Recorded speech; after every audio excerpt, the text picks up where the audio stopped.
fois cosinus de capi t.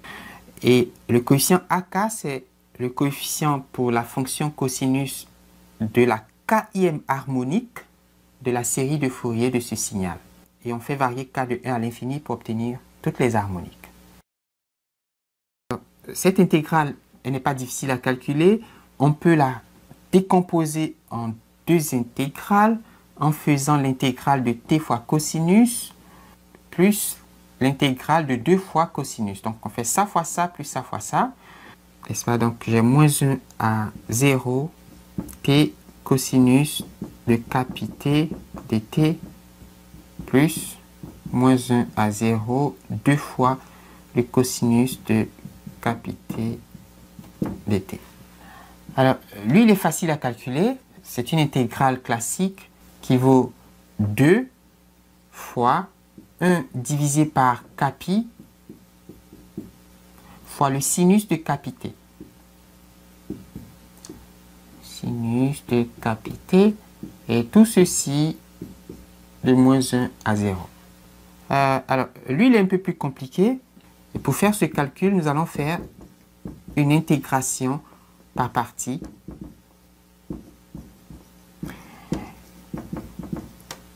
Alors, cette intégration par partie qui demande de calculer l'intégrale de x fois le cosinus de, donc une constante fois la variable, donc disons l'intégrale de x fois le cosinus de ax dx, et on peut montrer qu'elle vaut x sur a sinus de ax plus 1 sur a au carré fois le cosinus de ax.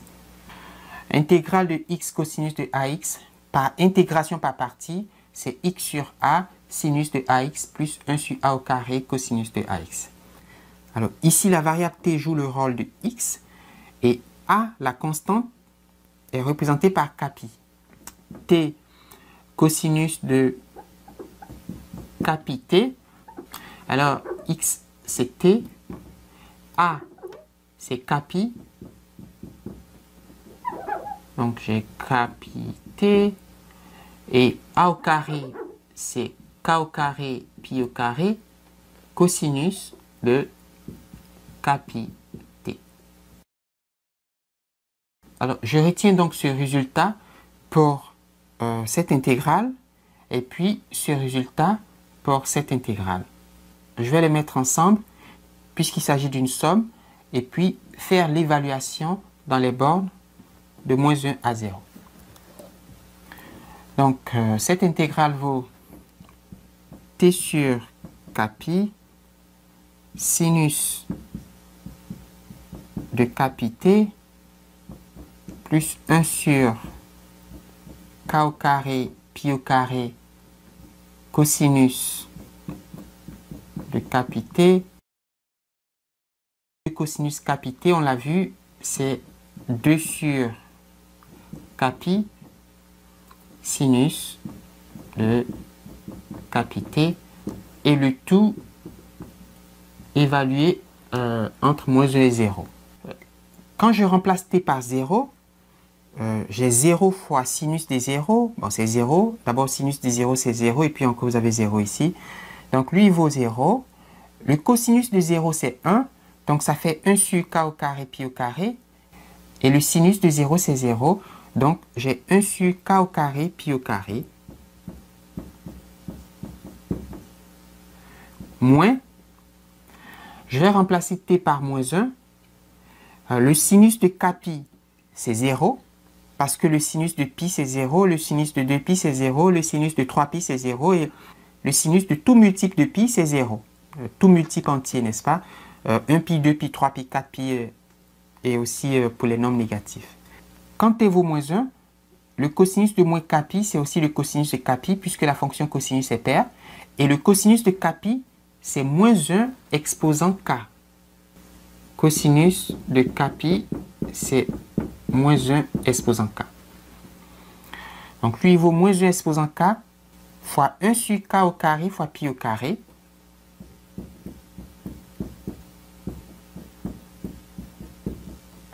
Et puis quand t vaut moins 1, j'ai sinus de moins capi qui fait moins sinus de capi qui vaut 0.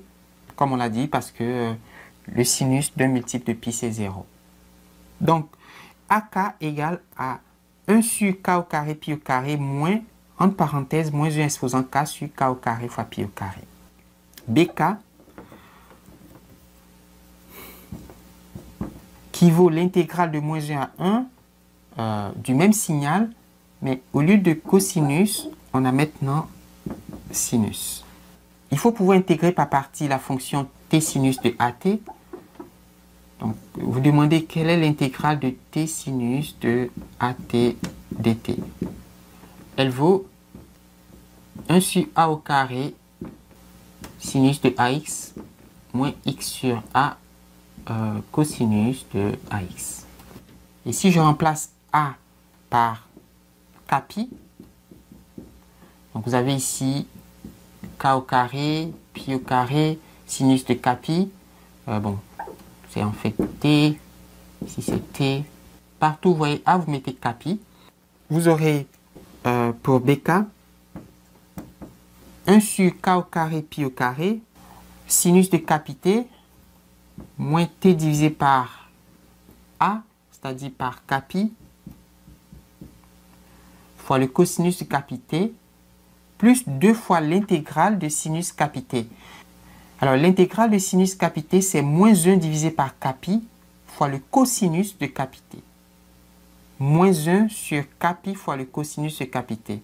Donc, j'aurai ici moins 2 sur kpi fois, pas le sinus, mais le cosinus de kpi t. Alors, on fait l'évaluation en se souvenant que cosinus de kpi c'est moins 1 à la k et que sinus de kpi c'est 0. Donc, si je remplace t par 0, ici j'ai 0, ici j'ai 0 à cause de lui. Et puis, le cosinus de 0 c'est 1, donc j'ai moins 2 sur kpi. N'est-ce pas? Donc, j'ai bk égale à moins 2 sur kpi, moins, je remplace t par moins 1, sinus de moins kpi, c'est moins sinus de kpi, mais sinus de kpi, c'est 0. Cosinus de moins kpi, c'est cosinus de kpi, puisque cosinus est pair. Or, cosinus de kpi, c'est moins 1 à la k. Et si je remplace t par moins 1, j'ai moins et moins, ça fait plus. Donc, j'ai 1 sur kpi fois moins 1 à la k. Donc, moins 1 à la k sur kpi. Donc, je reprends, je remplace t par moins 1, moins et moins, ça fait plus, donc ça fait 1 sur kpi, fois le cosinus de kpi fois moins 1, qui est cosinus de kpi, qui vaut moins 1 à la k. Et puis, je remplace t par moins 1, j'ai moins 1 à la k, fois moins 2 sur kpi. Donc, j'ai moins 2 fois moins 1 à la k sur kpi. Alors, si on simplifie cette expression, vous avez moins 2 fois moins 1 à la k sur kpi, plus 1 fois moins 1 à la k sur kpi, ça fait moins, entre parenthèses, moins 1 à la k sur kpi. Mais avec ce moins, ça fait plus. Donc, vous avez moins 2 sur kpi, moins et moins, ça fait plus, moins 1 à la k sur kpi. Et comme ces deux fractions ont le même dénominateur, on peut écrire moins 1 à la k moins 2 sur kpi. Et ceci est vrai pour les entiers k plus grand ou égal, enfin supérieur ou égal à 1. Cette représentation, je vais l'écrire complètement. Elle dit la constante, la valeur moyenne du signal 3 quarts, plus la somme, lorsque k varie de 1 à l'infini, de AK, donc 1 moins 1 exposant K sur K carré pi carré fois le cosinus de K pi t plus BK qui vaut moins 1 exposant K moins 2 sur K pi fois le sinus de K pi t. c'est la série de Fourier du signal x de t. Alors, regardons les premières harmoniques de ce signal. Bon, d'abord, la constante H0 qui vaut 3/4 et qui est un signal constant, quel que soit le temps, n'est-ce pas? Et la première harmonique que je note H1 et qu'on appelle aussi la fondamentale parce qu'elle a une fréquence égale à la fréquence du signal initial. Je rappelle que le signal de départ, il a une période égale à 2 et donc sa fréquence c'est 1 sur t